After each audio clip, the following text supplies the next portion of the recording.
Bienvenue dans Thérapeute Inspiré, le podcast dédié aux thérapeutes énergétiques et aux professionnels du bien-être en quête d'inspiration et d'épanouissement.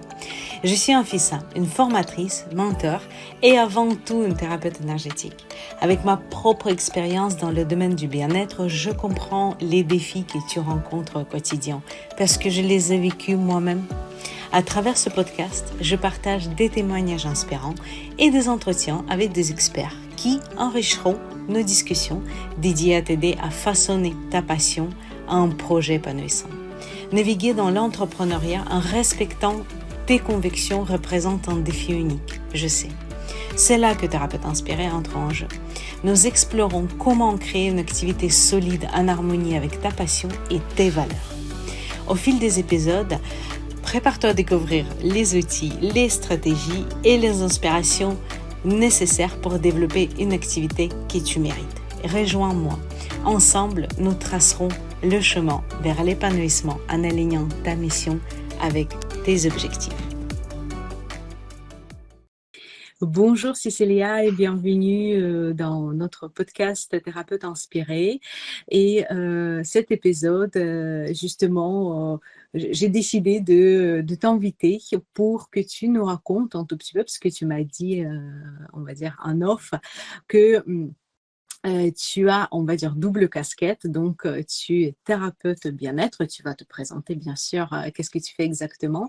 Et en même temps, tu as un travail à côté, donc tu es salarié. Et c'est très intéressant parce que il y a beaucoup de personnes, quand on se lance, ou juste parce qu'elles ont besoin d'avoir la sécurité, ils ne peuvent pas, ils vivent seuls par exemple, ils ont besoin d'avoir cette sécurité salariale et puis parfois juste être tranquille. Elle conjugue deux métiers, on va dire. Et c'est pour ça que c'est intéressant que tu peux partager ton expérience parce qu'on a eu déjà Claire, mais qui habite en Belgique, donc il y a un peu de différence, on va dire, par rapport à la France. Il y avait Virginie, mais Virginie, c'est ma collaboratrice, donc elle a arrêté son métier justement. Donc, et toi, tu es en plein dedans. Donc, c'est pour ça que c'est très, très intéressant. Donc, ce que je te propose, que je te laisse te présenter, parce que je veux pas amener les changements, c'est ton énergie. Donc, tu dis ce qui t'a envie de dire, comment tu es maintenant, qui tu es, et aussi ton parcours, comment tu es arrivé, pourquoi bien-être, pourquoi pas, je sais pas, les réseaux sociaux, community manager, comment vraiment ça rentrait dans ta vie et tu as décidé de faire ce métier et quel est ton parcours? Bah déjà, bonjour Anfissa, merci beaucoup pour ton invitation pour ton podcast que j'écoute moi-même depuis quelques mois, que je trouve vraiment très inspirant, qui me donne beaucoup d'idées pour l'évolution justement de ma carrière. Donc merci à toi pour ton podcast et merci pour ton invitation aujourd'hui. Donc comme tu l'as dit, moi c'est Cécilia Machado, je suis énergéticienne. Donc, je pratique le Reiki Usui et le Laoshi. Et je suis également sophrologue et coach, puisque je suis formée en PNL, donc programmation neurolinguistique, mais aussi salariée en tant que comptable, donc, qui n'a rien à voir du tout avec le métier du bien-être. Donc, comment j'en suis arrivée là? Eh bien, en fait, le métier de comptable, ça n'a jamais été réellement une passion pour moi. En fait, j'y suis arrivée un petit peu par dépit après mes études à l'école. J'avais fait une phobie de l'école. Et du coup, après une dépression, un ulcère à l'estomac, etc., j'ai décidé de changer de filière de mes études de base. Et donc, je me suis retrouvée en comptabilité, mais un petit peu par dépit. Et en fait, au bout de 12 ans en tant que comptable, j'ai subi du harcèlement moral par une de mes collègues pendant 4 ans. Et du coup, à cause de ça, j'en suis venue à faire un burn-out. Et du coup, j'ai remis en question un petit peu toute ma vie, mais surtout ma carrière professionnelle. Donc, comme beaucoup de monde, j'ai fait un bilan de compétences. Et en fait, pendant ce bilan, on m'a conseillé de faire la formation de praticien PNL. Et en fait, pendant cette formation, j'ai eu une révélation en fait, d'apprendre tous les protocoles de PNL pour aider les personnes à faire du coaching, de la thérapie, bref, etc. Ça m'a permis moi-même de travailler sur mes traumas, de travailler sur ma confiance en moi, mon estime de moi. Et j'ai rencontré pendant cette formation également des gens qui étaient formés au Reiki. Et j'ai trouvé ça magnifique en fait comme pratique. Et j'ai même moi-même subi un soin pendant cette formation-là par une de mes collègues. Et j'ai trouvé ça génial. Et je me suis dit, mais moi aussi, je veux faire ça. En fait, moi aussi, je veux accompagner des gens déjà avec le coaching et la PNL et aussi avec le Reiki parce que c'est tellement beau et agréable à recevoir que j'ai vraiment envie d'aider des gens avec cette pratique. Donc, du coup, après la formation praticienne PNL, je me suis formée au Reiki. Et puis, un peu plus tard, j'ai fait également la formation Laoshi. Parce que forcément, quand on est dans le monde du bien-être, on rencontre pas mal d'autres personnes qui ont des pratiques différentes. Et puis, en fait, on se rend compte qu'il y a des pratiques qui peuvent être complémentaires. Et donc, j'ai été appelée par le Laoshi, donc je me suis formée au Laoshi que je trouve aussi magnifique. Et j'ai fait également aussi une formation qui s'appelle égopartologue. Donc, c'est une technique un petit peu innovante. C'est assez exclusif. En fait, ça existe que dans l'Oise. Ça a été créé par Armel Gérard, qui est établi dans l'Oise. Et en fait, c'est une technique thérapeutique qui englobe plusieurs techniques différentes, dont la sophrologie, l'étude de personnalité, donc avec l'énéagramme, la process communication, les techniques de méditation et de relaxation, et également l'utilisation de la loi de l'attraction. Donc en fait, avec toutes ces techniques, plus l'énergétique que j'utilisais déjà, en fait, ça me permet de faire des séances vraiment globales et donc holistiques pour la personne, puisque je prends vraiment la personne dans sa globalité, c'est-à-dire ses problèmes physiques, émotionnels, spirituels et énergétiques. Enfin, voilà. Donc ça me permet d'accompagner les gens un petit peu avec tous les outils que j'ai pris de par mes formations. Et je fais ça en complément donc de mon activité de comptable. Donc j'ai un travail salarié à temps plein, comme on dit. Donc je fais ça en dehors de mes heures de travail salariées. Et donc là, je suis actuellement en train de faire des travaux à mon domicile pour créer mon cabinet physique vraiment à la maison. Et en attendant que les travaux soient finis, je fais mes séances à domicile, donc chez mes clients directement. Ou alors en visio, ça m'est arrivé également. Voilà. D'accord, très bien. Bravo, parce que justement, j'ai voulu te poser une question, parce qu'on peut travailler en temps plein, on peut travailler à 50%. Effectivement, bravo, parce que je sais que les comptables, le métier de comptable, c'est assez compliqué. J'intervenais en tant que praticienne à compagnie fiduciaire et c'est vrai que j'ai vu qu'il y a des moments, surtout de rush, des moments de bilan, je suppose, comptable, qui sont très fatigués, épuisés. Il y a beaucoup de travail, beaucoup de monde. Donc, vraiment, bravo parce que c'est pas évident. C'est pas juste un petit métier, c'est vraiment un métier qui prend beaucoup de temps, beaucoup de charge mentale. Donc, vraiment, bravo et wow. Effectivement, la pratique qui t'a parlé, toute dernière, qui est innovatrice, je le trouvais génial. J'ai jamais entendu parler. Je vais faire la recherche tout à l'heure pour regarder. C'est super intéressant parce que les outils que tu utilises, qui t'as appris, ils sont très intéressants parce que ça reprend plusieurs méthodes, on va dire, et pour justement aider. Et je trouve que c'est la richesse justement de créer ton propre soin, parce que je dis souvent que oui, au début, on va voir le praticien Reiki ou praticien Laochi, mais après, on reste avec la personne. Et parfois, j'ai une collègue qui me fait des soins. Je me rappelle même pas comment ça s'appelle, mais je me sens très bien. Donc ça m'est égal à la limite. Ça marche parce que c'est sa personnalité. Très bien. Et justement, ton métier de comptable, mais j'ai envie de dire, ben, ça te sert beaucoup quand il faut faire le bilan de la fin de mois, par exemple, ou avoir les trésoreries, même petites, mais c'est toujours. Est-ce que justement, c'est un atout pour toi? Est-ce que ça te sert? Oui, ça m'a été vraiment utile parce que bah, j'ai des notions de compta par mes études et par mon travail. Donc effectivement, quand il a fallu mettre en place l'auto-entreprise, après gérer les déclarations URSSAF, etc., bah, c'est des notions qui, pour moi, c'était pas nouveau en fait. Donc effectivement, ça a été beaucoup plus simple au niveau des démarches administratives, je pense, de ce côté-là, qui pourrait être un peu compliqué pour une personne qui n'a pas du tout de notion de comptabilité, qui se retrouve à faire des démarches de cet ordre-là, qui peuvent vite paraître un petit peu rébarbatifs et complexes. Donc oui, effectivement, ça a été un atout de ce côté-là, tout à fait.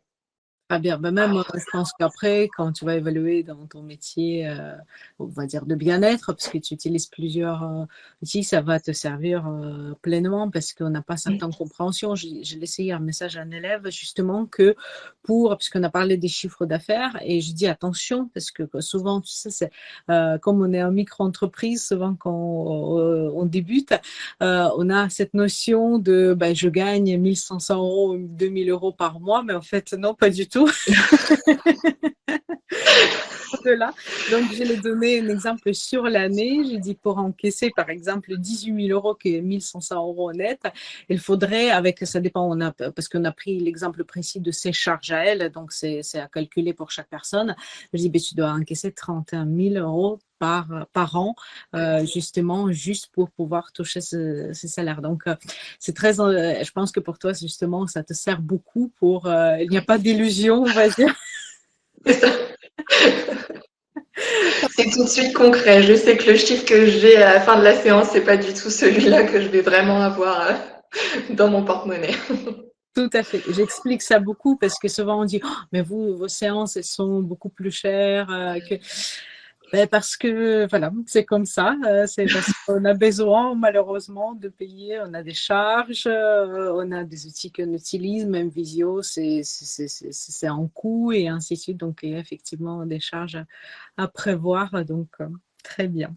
Et justement, comment tu vis ça? Parce que le travail, temps plein, plus les soins à côté, plus tu fais des travaux chez toi pour organiser tout. Moi, je dis, wow, je pense que je suis incapable. Donc, comment tu vis ça? Comment ça se passe pour toi? Eh ben, je remercie tous les jours l'univers d'avoir mis le Reiki sur ma route parce que ça me sert énormément de soutien physique et émotionnel.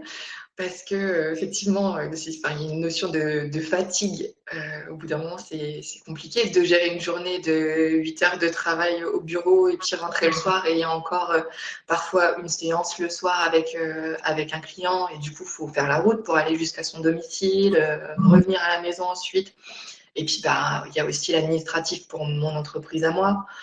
Les travaux à la maison que je fais souvent le week-end. Effectivement, physiquement, c'est dur. Donc, le Reiki m'aide beaucoup. Et oui, la charge mentale aussi, c'est énorme. Mais grâce à toutes les techniques justement que j'ai appris par le Reiki et puis la sophrologie également et les techniques de méditation m'aident beaucoup au quotidien pour justement réussir à gérer le tout. Parce que ça fait vraiment beaucoup, effectivement. Des fois, il me faudrait 2 journées pour en faire qu'une seule, quoi. Tout à fait. Et quelle est ta journée type quand tu dois conjuguer les deux? Comment, par exemple, tu te lèves à quelle heure? Parce que moi, je ne sais pas, personnellement, moi, ça m'intéresse toujours d'avoir la journée type de la personne pour se projeter un tout petit peu, pour comprendre, parce qu'il y a d'autres thérapeutes qui veulent s'installer, qui nous écoutent, et pour dire est-ce que c'est possible pour moi ou pas? Si tu souhaites. Alors, bien sûr. Alors, une journée type, je me lève à 5h45 le matin parce qu'en fait, mon travail salarié est à 30 km de mon domicile. Donc, du coup, j'ai un peu de route et je commence à 8h15. Donc, du coup, je prends quand même le temps le matin de me préparer, moi, physiquement normal, de prendre un petit déjeuner, de de me poser, de me faire une petite méditation le matin, histoire de me mettre en condition pour la journée. Donc ensuite, au bureau, 8h15, midi et quart, midi 45, jusqu'à 16h45. Et ensuite, après le bureau, si j'ai un rendez-vous, en général, c'est selon la distance par rapport à mon bureau, je dirais vers 17h15, je peux être chez une personne. Je finis ma séance vers 18h30. Donc ensuite, je rentre à la maison. Et là, il y a encore la vie de la maison à faire. Donc, je suis célibataire. Donc déjà, il n'y a pas d'enfants, de devoirs à gérer. Ça, c'est le côté un peu pratique, entre guillemets. Il n'y a que moi à m'occuper. Mais bon, j'ai quand même une maison à tenir comme tout le monde. Hein. Donc voilà, il y a les petits travaux du quotidien, les lessives, la nourriture, le ménage, etc. Et puis l'administratif de l'entreprise, si j'ai une facture à faire, si j'ai ma compta à faire perso, des choses comme ça. Donc voilà, une journée type. Très Et bien. j'essaie de me coucher trop tard quand même pour pouvoir récupérer pour le lendemain. Ouais, oui, justement. Et justement, le week-end, est-ce que tu travailles le week-end ou pas? Oui, le samedi, j'avoue, je garde mon dimanche quand même pour moi. Bon, des fois, il y a des petits travaux de la maison qui empiètent sur le dimanche, mais en tout cas, pas de rendez-vous client pour le dimanche. Ça, j'essaye vraiment de faire une pause sur le dimanche. Garder un petit peu une journée pour mon repos personnel et refaire mon énergie pour repartir pour une semaine après. Très bien, parfait. Et justement, depuis quand tu vis ce rythme-là? J'ai commencé mon activité de thérapeute en janvier 2022 Mhm. et j'étais déjà salariée. Donc voilà. Très bien. Ça fait... Et justement pour montrer que ça fait un petit moment, puisqu'on a échangé un peu en off, que c'est pas, ça date pas d'hier, que effectivement. Et je connais aussi des personnes comme ça. Je travaille avec une fille dans le même centre où elle a travaillé d'abord les samedis seulement. Elle a dû avoir un travail, je suppose.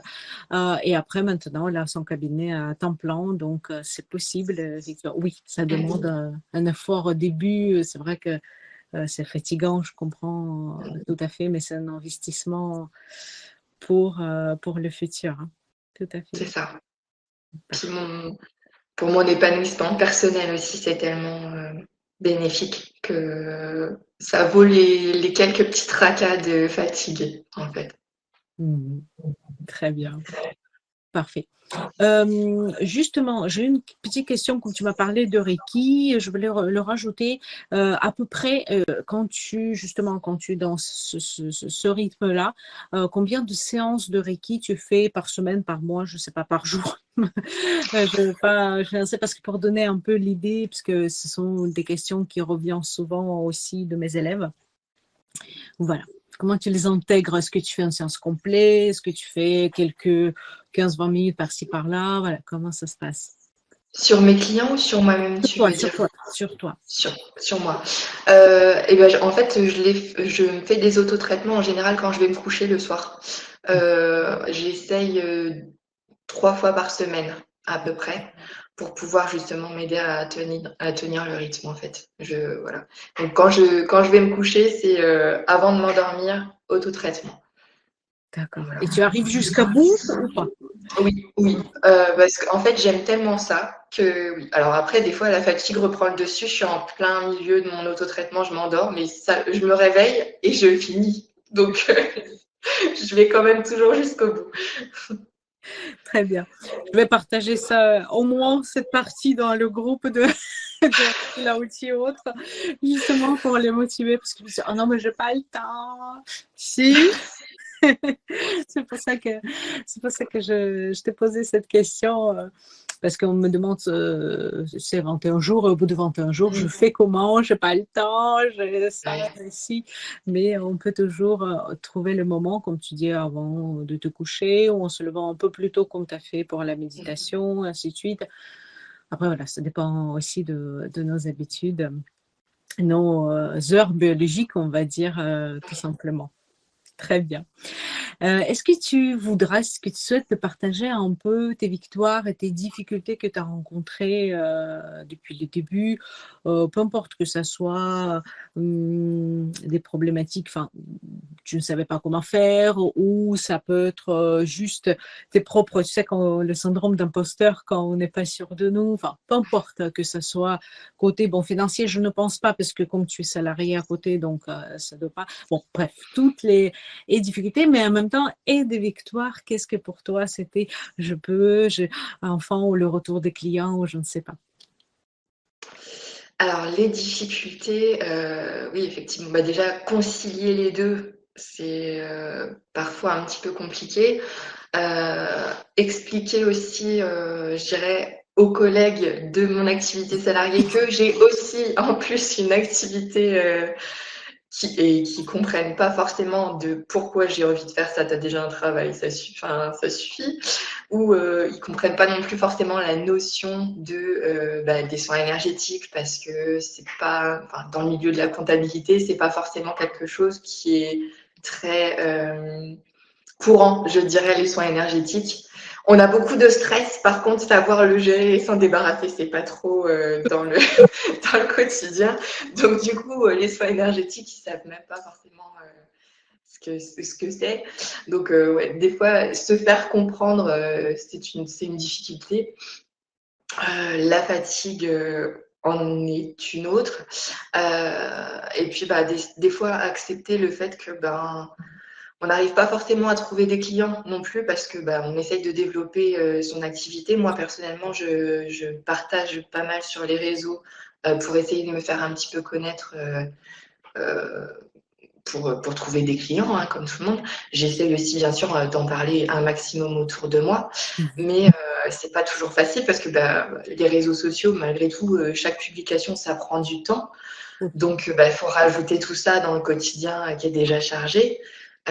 Essayer de faire des choses pour justement avoir un peu de visibilité, et puis se retrouver en face de quelque chose où on a passé 2 ou 3 heures à préparer, et puis au final, il y a 5 vues, 0 like.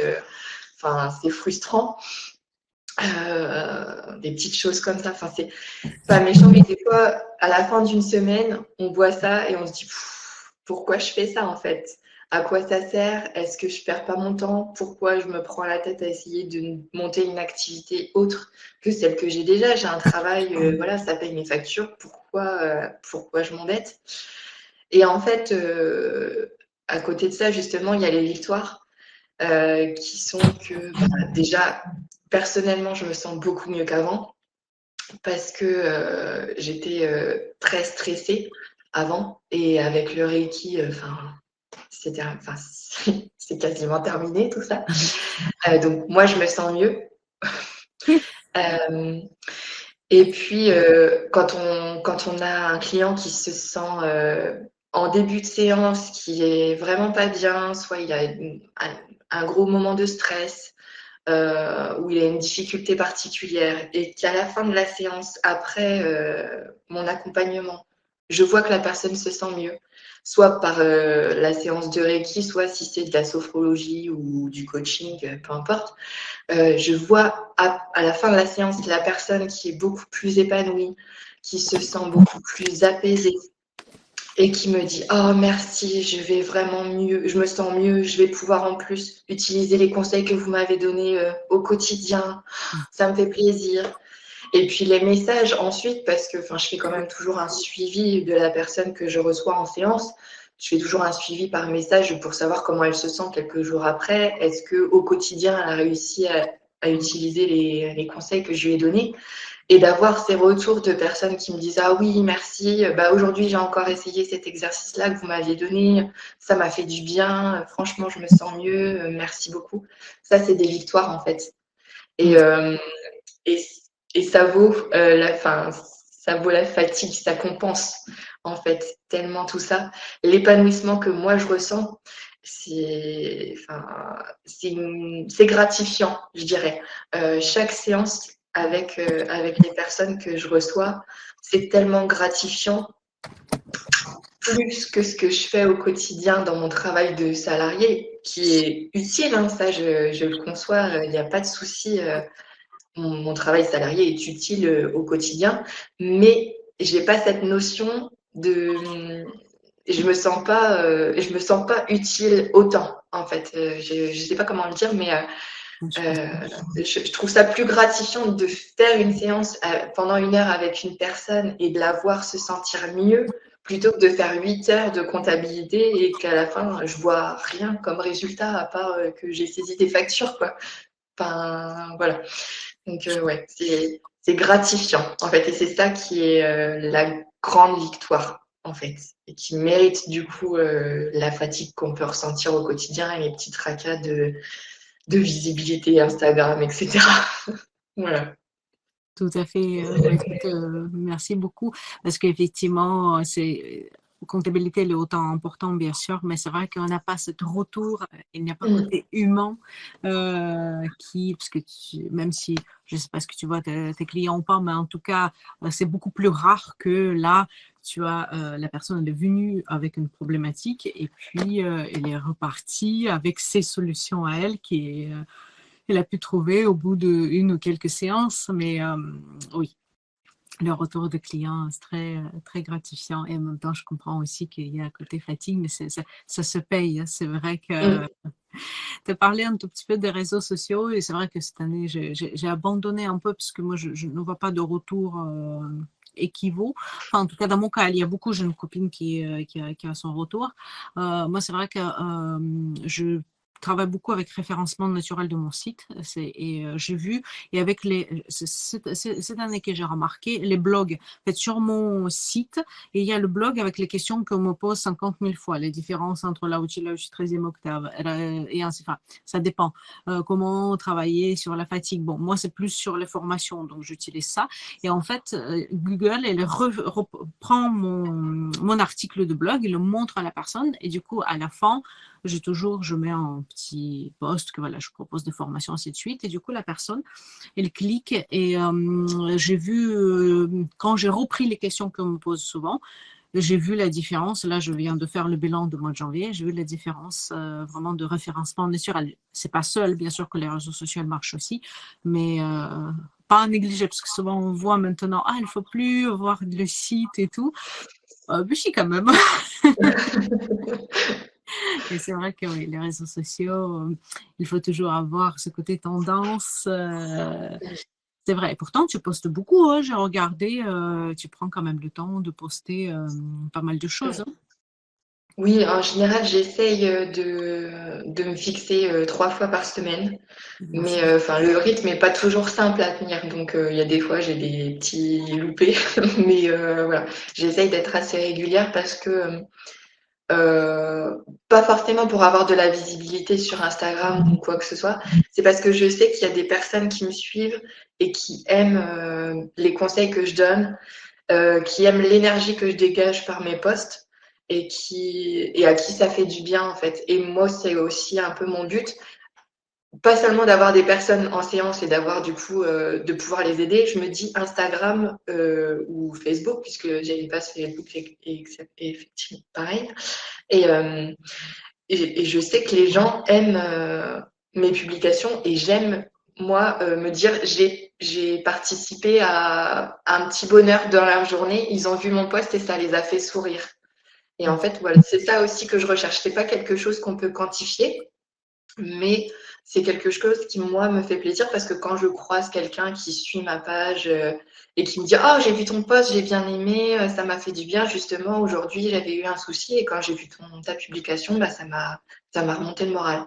Et en fait, ça, moi aussi, je trouve que c'est super gratifiant, en fait, de se dire bah, juste mon petit post, il a fait du bien à quelqu'un aujourd'hui, et ben moi, ça me fait plaisir. Ça fait partie de mes petits bonheurs du quotidien, en fait. C'est parfait, effectivement. Ouais, c'est vrai que quand on voit nos posts comme ça donne autre chose. Ça donne justement cette motivation de continuer et de faire plus. Ça, c'est la meilleure chose. Parce que si on se pose juste des objectifs, 3 posts par semaine, ou je sais pas, les 3, 4, 5 stories par jour, et que c'est forcé, effectivement, moi j'ai envie de dire c'est pas la peine parce que ça se ressent énergétiquement, ça se ressent beaucoup. Très bien. C'est pour ça d'ailleurs que à partir du mois de novembre, j'ai lâché un peu parce que je me suis dit, je ne prends plus de plaisir pour ça. Mais j'ai aussi un canal Telegram et j'ai les groupes pour mes élèves. Donc, c'est vrai que c'est le partage qui est un peu différent, un peu plus fermé. Mais je comprends tout à fait ce côté, oui.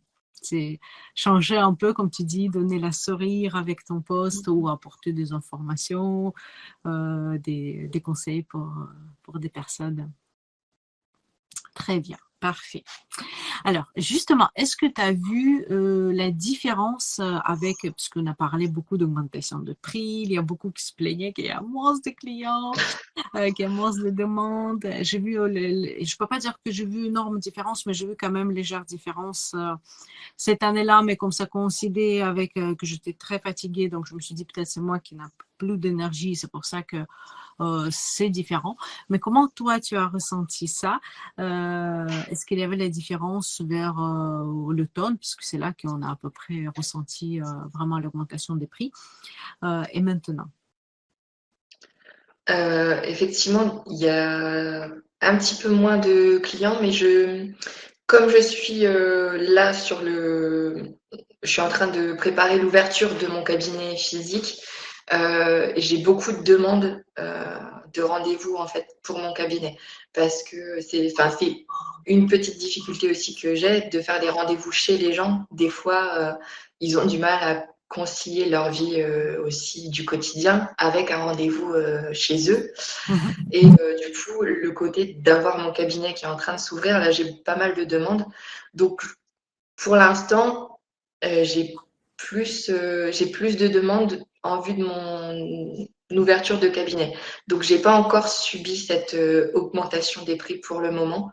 Effectivement, dans le quotidien, je comprends la complication des gens. Des fois, ils tiquent un peu sur le prix, mais pour le moment, j'ai quand même encore des demandes, donc j'ai pas subi de diminution de mon activité à cause de ça, pour le moment en tout cas. Donc voilà, ça va continuer de toute façon puisque mon cabinet va bientôt ouvrir, donc j'ai confiance. Très bien.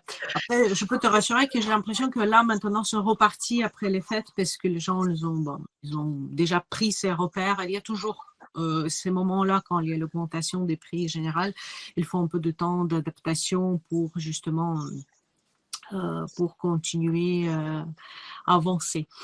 Très bien. Et dis-moi, s'il te plaît, mais justement, où tu es installée, Cécilia? Est-ce que dans quelle région? Tu m'as dit aussi que tu travailles un peu par visio. Donc, où on peut te trouver si on a envie de découvrir tes soins? Alors, je suis dans l'Oise, donc à 100 km au nord de Paris, pour ceux qui Mhm. connaissent. Donc, c'est un tout petit village qui s'appelle Alloy. Et puis, effectivement, en visio. Et sinon, pour me trouver, ben, on peut me chercher sur les réseaux sociaux, donc sur Instagram, avec le nom Cécilia Harmonise ta vie. Et également sur Facebook avec le même nom, Cécilia Harmonise ta vie. J'ai une page Facebook et également un compte TikTok. Et sur tous mes réseaux, il y a le lien de mon site internet également, où on peut me retrouver et j'y explique un petit peu mon parcours et également toutes les techniques que j'utilise, donc le Reiki, le Laoshi, la PNL et la sophrologie. Très bien. Donc, je mettrai tous les liens au-dessous de cette vidéo pour YouTube parce qu'il y a plusieurs plateformes et bien sûr au-dessous de l'épisode des podcasts sur les plateformes comme Spotify et ainsi de suite. Donc, il y aura tes coordonnées. Donc, n'hésitez pas aussi d'aller voir, regarder, bien sûr, liker et prendre connaissance de tout ce que propose Cécilia. Très bien. J'ai une question à te poser aussi. Est-ce que combien de temps il te fallait pour te sentir à l'aise? Ça peut être vraiment je suis un thérapeute. Tu peux dire non, je suis toujours pas à l'aise, mais tu peux dire aussi il me fallait le temps. Bah, bien sûr qu'il y aura toujours des challenges, on va dire, durant notre activité, mais plus ou moins au bout d'un moment, on se sent à l'aise et il te fallait combien de temps? Si c'est le cas, bien sûr. Alors maintenant, c'est le cas, mais effectivement, au début, ça a été compliqué. Je me suis installée et il y a encore des moments face aux clients où j'étais pas 100% confiante, je dirais. J'essayais bien sûr de ne pas le montrer du tout à la personne qui était en face, mais il y avait un petit peu ce syndrome de l'imposteur qui nous disait mais qu'est-ce que tu fais là? T'es pas vraiment capable de faire ça, tu vas pas l'aider. Voilà, la petite voix qu'on a un petit peu tous, qui est notre ego et qui des fois on a envie de lui dire mais tais-toi, ça suffit. Ça a duré un moment puisque je me suis formée à la PNL donc en novembre 2021. Je me suis installée auto-entrepreneur en janvier 2022. Et par la suite, j'ai continué les formations. Donc, le Reiki, je me suis formée en février 2022. Donc, à partir de ce moment-là, j'ai concilié les deux, le coaching et le Reiki. Et j'ai continué de me former parce qu'en fait, effectivement, je me sentais encore pas légitime complètement, même avec ces techniques qui sont déjà extraordinaires toutes les deux en en solitaire, je veux dire, sans avoir à les concilier, elles sont Mhm. déjà formidables. Et en fait, je me sentais toujours pas assez légitime et c'est pour ça que je me suis inscrite à ma formation égo-partologue que j'ai découvert parce qu'en fait, la thérapeute qui est la formatrice a été ma thérapeute quand j'étais plus jeune. Et du coup, j'ai découvert cette formation-là par ce biais et je me suis dit, mais c'est un outil super complet. Il y a plusieurs techniques, la sophro, la méditation, l'étude de personnalité. Avec ça, j'aurais encore plus d'outils et du coup, une meilleure légitimité. Et au départ, je me suis inscrite à cette formation vraiment en me disant, ça va me permettre d'être légitime plus, alors que je l'étais déjà, puisque j'avais déjà les formations nécessaires et suffisantes pour aider des gens, en fait. Et donc, je me suis inscrite à cette formation-là. Et en fait, au cours de cette formation, comme elle a duré 10 mois, je continuais mes activités en tant que salarié et auto-entrepreneur. Et en fait, pendant cette formation-là, on travaille également sur nous. En fait, c'est tout ce qu'on apprend, on le projette sur nous. Et du coup, ça nous fait justement un petit peu travailler cette légitimité. Et je pense fin 2022, début 2023, j'ai commencé réellement à me sentir vraiment à ma place réelle en tant que thérapeute. Et j'avais moins peur du regard des gens quand je disais bah, je suis thérapeute en plus de mon activité de comptable. Je me cachais moins derrière le comptable. J'étais vraiment plus une thérapeute qu'une comptable en fait. J'ai arrêté même de le dire que j'étais comptable parce que c'est plus épanouissant. Et ouais, je pense que c'est début 2023 où là vraiment je me suis sentie à ma place réellement en tant que thérapeute. Alors que j'avais déjà eu des clients avant, mais là j'avais moins, je rougissais moins à l'idée de dire je suis thérapeute. Excusez-moi. Là c'était vraiment non, non, je suis une thérapeute en fait et je peux vraiment vous aider. C'était, ouais. Ah, c'est Il a génial. fallu quand même une bonne année. Ça montre, parce que c'est la question pareille qui revient souvent, je me sens pas. Je dis pratiquer, travailler sur soi et pratiquer, c'est la meilleure, on va dire, le meilleur chemin pour se sentir à l'aise, pour que ce syndrome d'imposteur nous laisse en tout cas au quotidien, parce que comme je dis, il y aura toujours des challenges, il y aura toujours où on va nous chercher pour que on travaille là-dessus sur nous, hein, c'est jamais fini. Mais c'est vrai que oui, au moins de déblayer un tout petit peu. Très bien, parfait.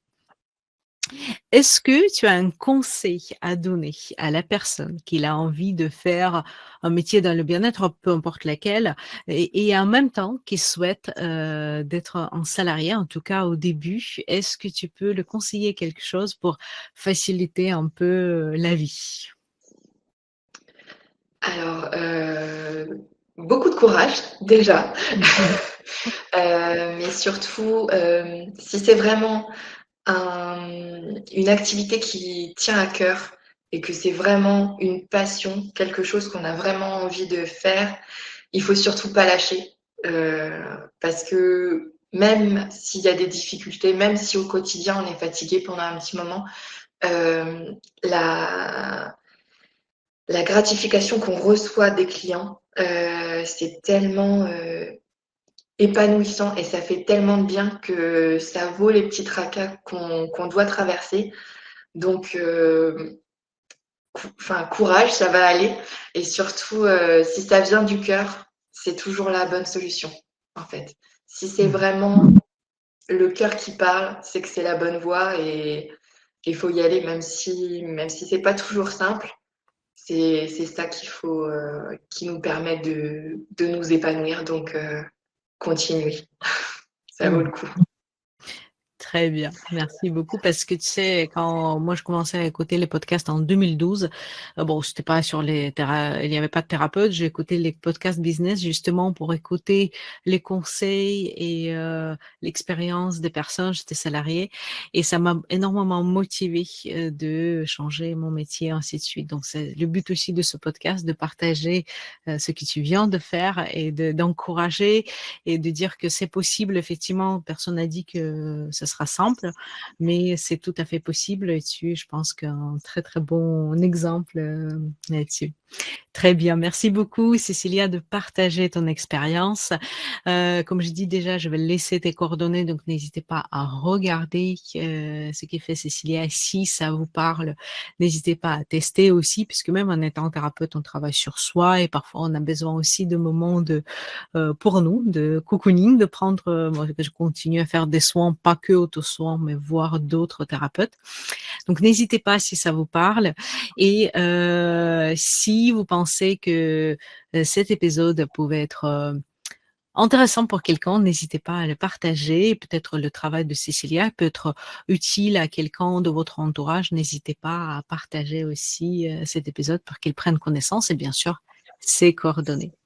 Merci beaucoup, en tout cas, Cécilia, de prendre ton temps, de partager ton expérience, d'ouvrir un peu ton intimité, parce que c'est vrai que c'est pas toujours facile. Je te remercie vraiment beaucoup pour ça. Merci beaucoup à toi de m'avoir donné cette opportunité un petit peu de partager mon expérience.